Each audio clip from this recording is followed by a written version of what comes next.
Speak it out, but daily desk. Mahonero wako panyayai. Why don't you speak it out?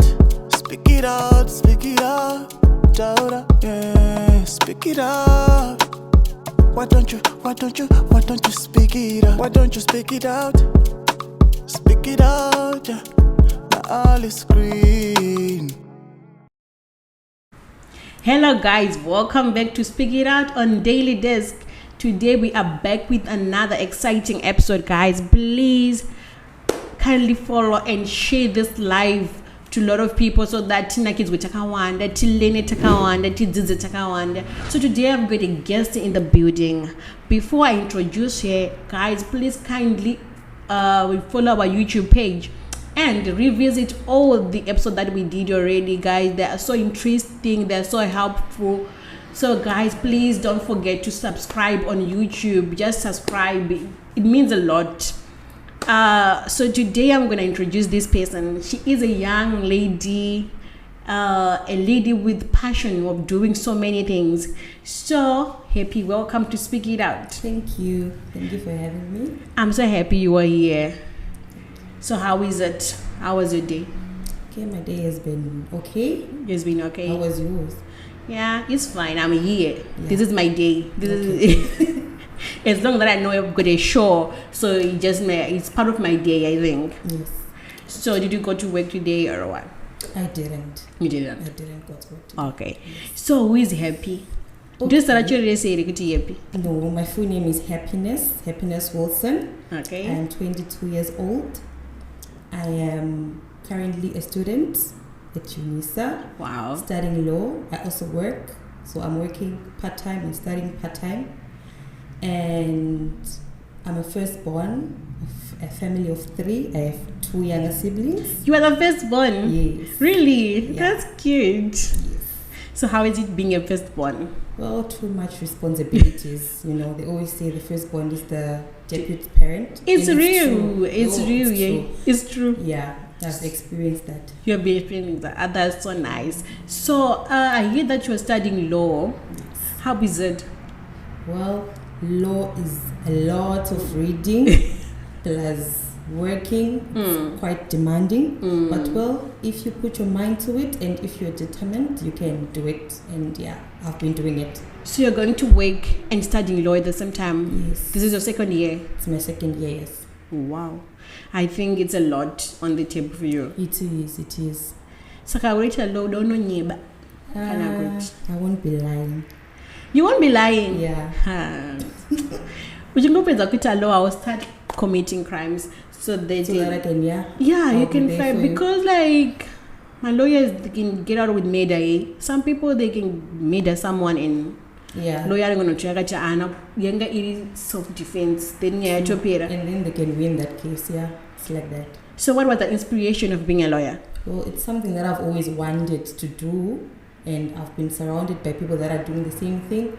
So, and also it's a passion, and I feel like I can do it because I love asking questions. Like my mom always says, you ask too much questions. Wow. So I thought maybe I should try it and see. Okay, that's very nice. And I'm so happy, like if your parents are supporting you on that, it means a lot, yeah. It means a lot, yeah. So how is it studying online? Well, it's tough because, sometimes, especially now with load shedding, sometimes you can even miss your exam because of that, and the network is not always good without electricity and stuff. Yeah. So it's a bit tough, and sometimes the system is slow because there are a lot that are studying through UNISA. So you miss like deadlines that are important. But well, yeah, it is what it is. I'm so proud of you. Thank you. Being they're like these days, this thing which I'm at 2000, they're doing wrong stuff, they're doing this, and you being able to study and work, which means your everyday life is busy. Yeah. And you're keeping yourself busy, you're keeping yourself focused. That's a lot, girl. Like, keep it up. Keep on pushing there. Guys, please kindly share this live so that we can enjoy it together. We can listen to a happy story together. So happy. Today we're going to be talking about the trauma of losing your beloved one. Yes. I know you recently lost your father, so I just want to know, we're going to talk about that. and they don't go zero because kuneme munhu anongona kavhaufirwa or akatofirwa kudhara anongona ma-feelings ari kuitika maari or ma-problems ari kufesa or ma-emotions, and they think like they're alone, because that's kind of problem. No, if you go, I'm alone. It's just only me. No one out there understands the pain, but people are there with the same pain, but they can't share it out because I think that's our base to worry, or everyone's worry. Like if I say something, people say. Yeah. So just want to know, like, if you can describe how was the day. Okay. I know it's a tough one. Yeah. Okay, I'll try my best. Okay. So, I was at work. You know what happened? My dad wasn't sick for a long time. He was only sick for 3 days, right? He even went to work because he died on a Tuesday. He even went to work on the Monday, and we walked together because I was working at a preschool then. So the preschool was like opposite where we're staying. We walked together, and then he left me by the road because his back had broken down and stuff. So he dropped me there, and then he continued. So at work, when he got there, they saw that it wasn't okay. Then they told him to go back home. He came back home. There was no one. My little brother and my little sister were at school. My mom was at work. And then he didn't want to go to hospital for some reason. I don't know why. He had never been there because he was always healthy. So the Tuesday, my mom was like, no, I'm not going to work. I must take you to the hospital. Okay, and then I went to work. My little brother and little sister, they went to school. So I was at work around 2. Around 2. And then my mom phoned me. She's like, Daddy has been admitted. They said he has COVID. It was during the COVID time. Oh, it was during the COVID time, yeah. So I told my boss, this is what's happening, because I had to go on quarantine as well. And then she said, no, you can go. I went home. So at 2, my mom had already started cleaning up everything. And then 2, 3, we were there. And then I sent him a message. This was the last message that I sent him. I was like, hi, Daddy. How are you doing? We're praying for you. And then he was like, I'm great. And then I said, I don't know, I don't remember what I responded, but that was his response. He didn't tell me how he was feeling, because maybe he was thinking I was going to panic and stuff. So that was a 3. And in New Zealand, Nakuru, they are like that tough, Kuchi. They can't really explain their feelings. Exactly. So that was that. And then, we spent the afternoon. You can feel we could feel the atmosphere that wasn't okay, because that was the first time of him being admitted in the hospital. So it was scary for all of us, because we had never seen him like that. And then we did everything, and then at 9 in the night now, I went to sleep. And then just when I was about to sleep, my mom calls us at 9:30. And then she holds our hand, because we were raising a family that prays. She holds our hands, and then she prays. So my little sister, my little brother, they don't really understand Shona. She prayed in Shona. And these were words. So I was like, what does this mean? Really? Yeah. And then she said, Amen. And then I looked at her, and then she started crying. And then we all started crying. I don't know. And then they said the worst part was that it was at night, it was COVID, and everyone knew that he died of COVID. So people were scared. People couldn't come. Only a family that stayed close by came. So it was like a night of the 4 of us only, No one came through. It was just the 4 of us. People were calling, and non-stop. And at 2 a.m. I was like, no, now I'm tired. I want to sleep. And then I put my phone on silent. Then my phone was silent. And then the following day, in the morning, again, it was just the 4 of us. So, and then people started coming, but people were scared, because COVID. Everyone was scared of COVID. Everyone was scared of COVID. So it's not something that we held against people. Well, it is what it is. It's just the 4 of us now. So I think that was how it happened.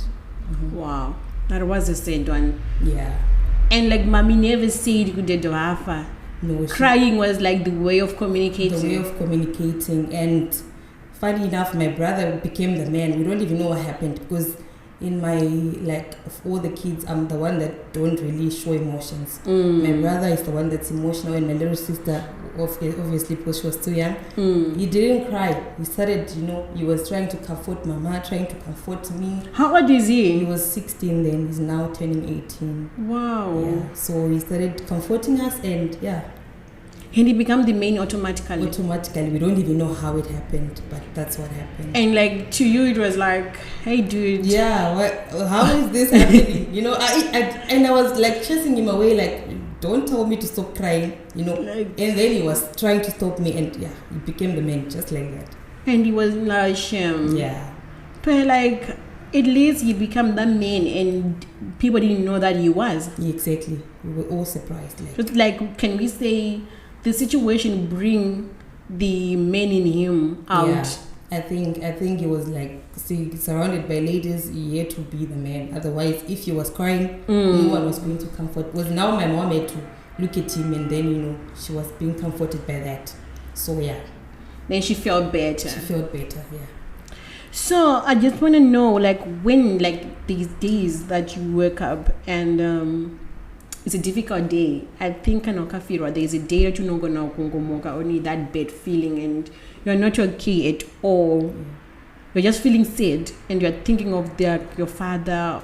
What do you do on that day? Well, that happens a lot, but you know, when my father died, everyone was telling me to be strong. Like, I never really Express your emotions. Yeah, and up until now, you know, sometimes, like, when I look at his picture, it's hard for me to even think what he's really gone, because everyone was telling me, you have to be strong for your mom, you have to be strong for your siblings. So on days like that, yes, it do come to my mind. Sometimes I do cry, but what I try to do is not allow my mom to see me crying, or my other siblings. I do cry on my own time, because I remember a friend of mine once asked me, I've never seen you crying, do you know that? Because I'm that person, like, I don't want people to see me crying, in as much as it hurts, but yeah, it happens a lot. Sometimes at work, sometimes you're just sitting there, yeah, so, but it's tough. So what about having your friends now? Some of them, my parents are both, they are still alive, and they met somebody young. They end up saying, my dad did this for me, my dad bought this for me, my dad said this. Maybe they're just sharing a story without knowing, without even thinking about, like, we have got this person without a father at the moment. How does it make you feel? Well, sometimes it makes me feel jealous, like, my friends that post on their statuses when their dad sends them money to do their hair, and I'm just like, if mine was here, he was going to do the same thing, you know. So it makes me, I don't know, I shouldn't be feeling jealous, but it does make me feel jealous, and it hurts, because you're thinking, okay, because when my father died, he wasn't that old, he was only 47. Yeah. Then I'm thinking, he was young, he's supposed to be here with us doing all these things that other dads are doing, but well, God knows best. Oh, like now, it's we are in June now. It's Father's Day. It's month. How does it hit? Well, yeah, I remember this is going to be 2 years since he passed away. So at church, we usually have a Father's Day program. So last year we didn't go to church on that day. Really? Because we were like, how are we going to face this thing? Other people giving gifts to their dads and stuff. But this year we decided, okay, let's go, because it is what it is. We have to accept it at some point. But every Father's Day is not going to be there, you know. So yeah. But sometimes when you get into a shop and then you see something that's written Happy Father's Day, and then you're just thinking, okay, I could have gotten this one, but now I can't because there's no one to give it to. So yeah. And maybe it's his birthdays. What do you do on his birthdays? Well,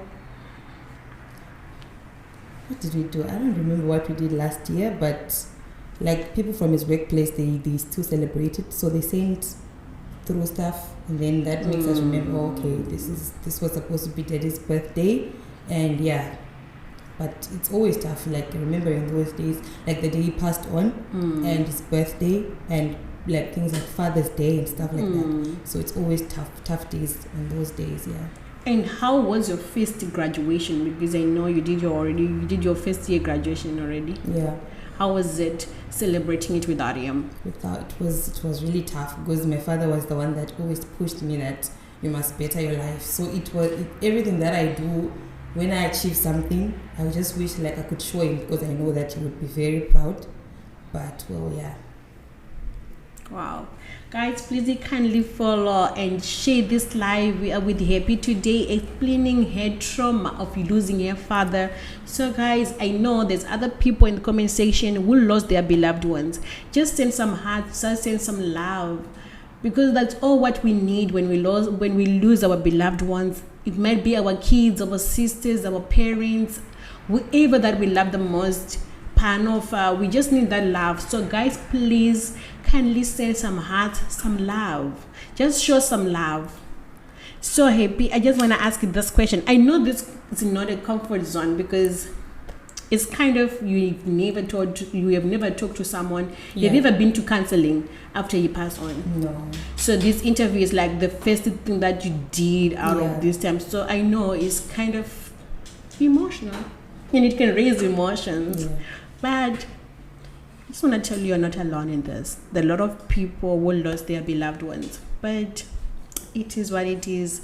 God knows the best, and we keep on going. We keep on fighting every day. Yes. We keep on waking up every day, and we don't forget about them. They're always in our hearts. Yes. And some people say they're still watching us, and I just believe that. Yeah. I still believe that because I lost my father when I was 17. So there are days which were very rough. Yeah. But look at me now. I'm standing in front of people. I'm talking because I can't give up on myself because of that. Yeah. So you keep going and the love won't stop. Your family loves you. So how did you heal from the trauma? Did you heal yet, or how are you healing? Okay, I haven't healed yet. Yeah, and I understand that. I'm still healing, and I don't know. I think it's going to take time because now that I'm getting older, there are things that I feel like I need to talk to my father about. Like those are the days you feel like, okay, my dad should have been alive now. Because there are things that yes, my mom can help with a lot of things, but there are things like that you need to ask a man, and you cannot always ask every man because some men can even turn the conversation into something else. But yeah, so I don't know. But don't you have an abamni or an anni that you can be father figures? I do have, and well, yeah, they do help when I really need to ask some questions. Yes, yeah, they do help. But that heart of like I was supposed to ask you, they did this. It's always there. Yeah. Okay, so I just want to ask if there was a way of getting time with your father, what were you going to talk about? Well, I think I would have spoken about everything that we never spoke about, because at a young age there are things that your father tells you and they're like, oh, he's just being too strict. And then now as I'm getting older, you realize, okay, this actually makes sense. So maybe I would have asked him questions that I really need to ask him now about life, about everything that needs to be asked. I need those questions. Like, which questions are you going to talk about? Well, okay. Recently, I had a question in my head about, boyfriend stuff. Because sometimes you feel like a man knows a man better, Okay, yeah. So you need to ask, okay, this guy is doing this or he's saying this. What does it mean? So you would have known because he's been there. He's a man, things like that. So, yeah, I think those are the questions that I would have asked him. Yeah. For relationships? Yeah, relationships. And other ones? Other ones about life in general, like how to tackle life, because sometimes life is hard, and then you feel like since he's an older person, he's been through a lot growing up, and maybe the things that I'm going through, he's been through them, and then he would have helped me like how to deal with those situations. Because at a young age, I might feel like, okay, let me do this, and then you feel like, but this thing is coming back to me. I shouldn't have done it this way. So yeah. But looking like, what changed since your father passed on? Okay, so looking at life-wise and in the environment. All right, so in life generally, like when I started working, I always knew that I could stop working anytime because my father and my mother were working. Yeah. But now I have to think, okay, if I stop, who's going to help my mother? So that's life. And then the environment, sometimes you feel like there are people that were in your life because he was there. And then now that he's not there, they are no longer there. They disappear. And then you start asking, but okay, I thought we were one. What's happening? I thought we were family. Yeah. Or I thought we were friends. Yeah, so like things like that has changed. And then there are a lot of things that were happening behind the scene that we never knew about because it was mom and dad. So they would talk about these things. And then now when my mom tells me about these things, you're like, what? We've been living with these kind of things that's happening and we never knew about it because yeah, so that has changed. I mean, my secrets, mama kazobuda after the death, and we're like, oh really? This is happening. This is happening. This was happening under my own roof. Mpamando kugara every Exactly. day. Unenge une my secrets asuri kuziva. Very, very big, and then yeah, because he's there, you won't know because they are your parents. They try to cover for you. You can't know everything. But yeah, so a lot has changed. A lot have changed. Yeah. And but did it make you a better woman or a better lady? It did. It actually did. Because, when, I don't know how people function, but when you lose a father, people start looking for ways maybe to bring you down. They're like, okay, Yeah. they've changed. And sometimes you don't even change. It's the way you were when your father was alive. So it changed me because I'm like, I don't want to do things and then Mamangu will be, at that position, of which, and then you start everything that you do, you start getting scared, okay, if I do this, what will people say? If I do that, how will people react? Because now people have this mind of saying, okay, but they were not like this when the father was alive. But sometimes you were even like that, even the way you dress, you used to dress like that when the father was alive. But because he's not there, people will always have something to say. So yeah. But what do you think are the disadvantage of losing a father figure? Okay. Because people, they look at the what do I say, the environment or our surrounding look us different sometimes when you don't have a father. They like this. People, they look you like Pascal, kind of like the way you. So what are the disadvantages that you notice for this past almost 2 years? Yeah. You can just say 2 years. What are the disadvantages that you saw, like losing a father or not having a father? They've got this and this impact in your life. Okay. The first thing was like people start taking advantage of you because they feel like there's no main figure that can come and fight for you. That's one. And also, like I said, some people moving away from you I don't know why they do it, because it's not like you choose for someone to die. Yeah. If it was up to us, we would want him to be here today. You're going to save his life. Exactly. Yeah. If it was up to us. So yeah, those are the disadvantages. And yeah. But what did you learn so far, maybe per family wise, with my friends, after what fear was? All right, I learned 1, 2, 3. Now I know. Because even now, I think you are strong enough. Obviously it's going to hurt, but there is this part of you which learned something. Yes.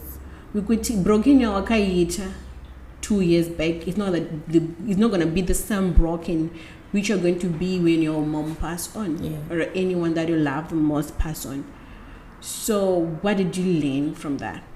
Okay, like you said, I learned to be strong, and also you learn that not everyone is going to come to your rescue. No one is coming to save you. No one is coming to save you. You have to save yourself. You have to work for yourself. Everything that you do, you need to remember. And I thank God that my dad was a hardworking man. He taught us to work for ourselves. So we are not scared. So that's one thing that I learned, that once you lose a loved one, people will be there the first few days, but then they will go. So you have to learn to be strong. The first few days. Yeah. So you want them to stay forever? Well, not really, but they must just hang on like for a while.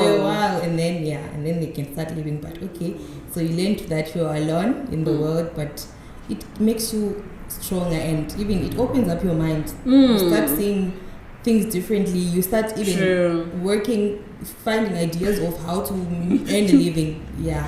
Well, Google it how to make money now. But we're not Googling that. You're Googling how to do your own. Yeah. Where can I do eyelashes? Where can I do nails? Because or on the EPM good trend. But these days, what are you Googling? How to make money. How to make money.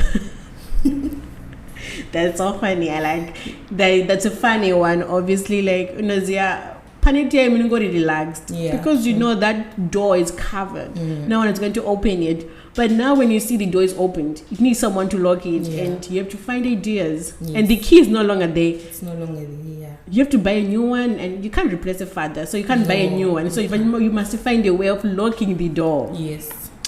Yeah, I'm enjoying this because I know there is someone watching there. Or in the same situation. Yes. zvandiri kuita zvandakasangana nazvo izvo vanhu vakazoti run away from us, we lost friends, we lost people. Did we do anything wrong? Did we say anything wrong to them? But now knowing like it's part of nature, it's life, so it makes them feel better. It's like comforting those broken hearts and like putting some love on them. So I just want to ask you this question. What do you do to distract yourself from thinking about your father too much? Like, what do you do to distract yourself? Okay, so I love music. So I listen to music, and I love singing. I'm not the best, but I also sing. So yeah, like I sing in a church group. So most of the times we are, talking music, going out to sing. So that distracts me because it's something that I really love doing. Yeah. So do you see yourself as a musician somehow after being a lawyer, like those lawyers who are musicians? Or? Well, maybe if I can get right training, maybe. But I'm not sure. Which church do you go, by the way? Okay, I go to Seventh-day Adventist church. Yeah, that's why you love singing. Yeah. Those guys love singing. They love singing. I don't know how you guys do it. You sing a cappella like there's an instrument somehow. Yeah, I think it's just talent. It's talent. Yeah. Because the other person can be even like a drum. Can sound like a drum. Yeah. Someone can sound like a guitar. And like the thing is the music is going. So that's how you do, like you sing a lot. Yeah, I do. So like how do you spend your day on a normal day? If I say describe a perfect day for yourself, like today I spend this day, it's a perfect day. Since your father passed on, like how do you describe it as a perfect day? Maybe when you were still alive, you go with him, maybe outings, when he's off day. But now, how do you describe your perfect day? Okay, so my perfect day would be obviously going to work and coming back to my family. Like ever since he passed away, I've actually realized that spending time with your family is something that should be done. That's very true. So I feel happy like when I'm around my mom, my siblings, we are talking, we're sharing how the day went for each one of us. So that's a perfect day for me, seeing all of them. Yeah. I think like you're trying to say after your father passed on, now you understand the value of family. Exactly. Because you don't know the last day you're going to see them. Yes. Like if they're going to come back from work today, you don't know if it's going to happen. Yeah, if you're going to see them or not. Yeah. So yeah, I think that's a nice one. So how is your mom coping? Well, some days are bad, but she's trying her best. She also distracts herself with doing activities that she loves doing. And also we also try to make her happy, so that when we see that she's not okay, we try to come up with things that we know that she will like make her feel special. Whenever you have a little money, buy something for her, something like that, something that we know that our dad used to do. So we try to just do that. So you sound like a kid, like that romantic vibe dad used to come back with things for your mom. For my mom. That's very nice. So we're trying to do the same. And how is your brother doing? Well, still manning. Still manning. Being a man. He's still being a man, and he doesn't like talking about his emotions. We don't really know how he's coping, but sometimes when he finds people that he can talk to, he talks. Okay. So they'll tell us, okay, your boy is going through this. He's not okay. Yeah, but he's trying his best. Yeah. I just wish you the best. Like being a big sister and covering the gap for your mom means a lot. And what's your advice to someone who lost their father, their beloved ones? We must not say father because like maybe they didn't lose a father, like their beloved ones. What's your advice to them? Because I always understand, like Hansi, you don't know the pain of the shoe if you're not wearing it. Yeah. Like how it's difficult it is. But can I go so that person who is listening, you can make them feel better. Understand? Like this is the main reason of this show, to make other people feel better. All right.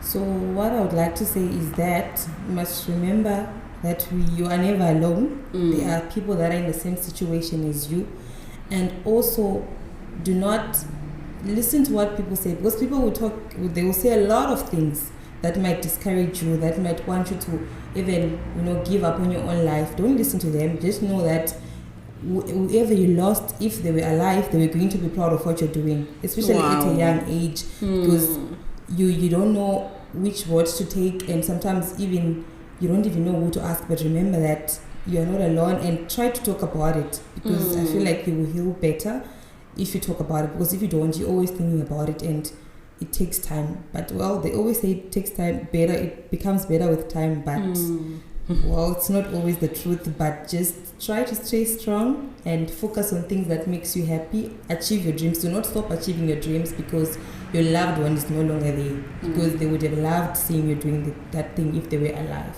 So that's my advice too. Wow, that was a nice one, guys. I think like you hear what Happy said, and that was a nice advice, so that other people would know like this is life. And thank you so much for coming, Happy. I hope when you said other people can make you feel like taking your own life, you never thought of that. Not really. Not really means there was an element. Yeah, sometimes, but well, I got over that.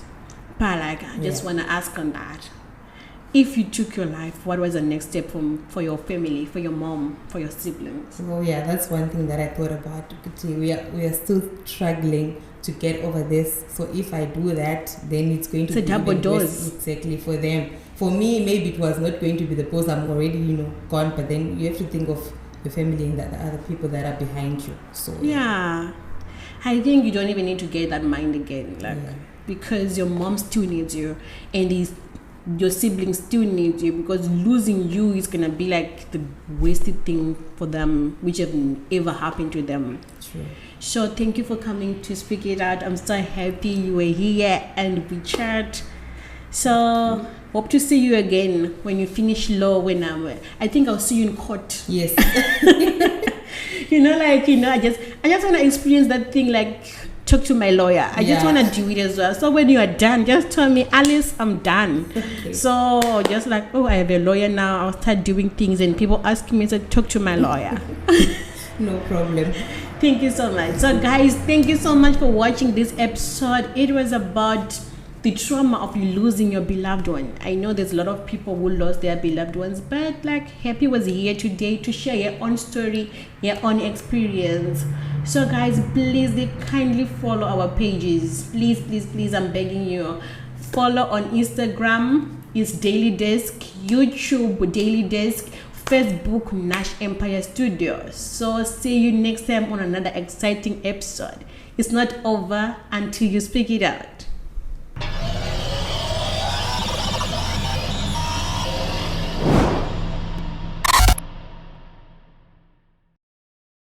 Speak it out, but Daily Desk, mahonero wako panyayai. Why don't you speak it out? Speak it out, speak it out. Jaura, yeah, speak it out. Why don't you speak it out? Why don't you speak it out? Speak it out, yeah. Now all is green.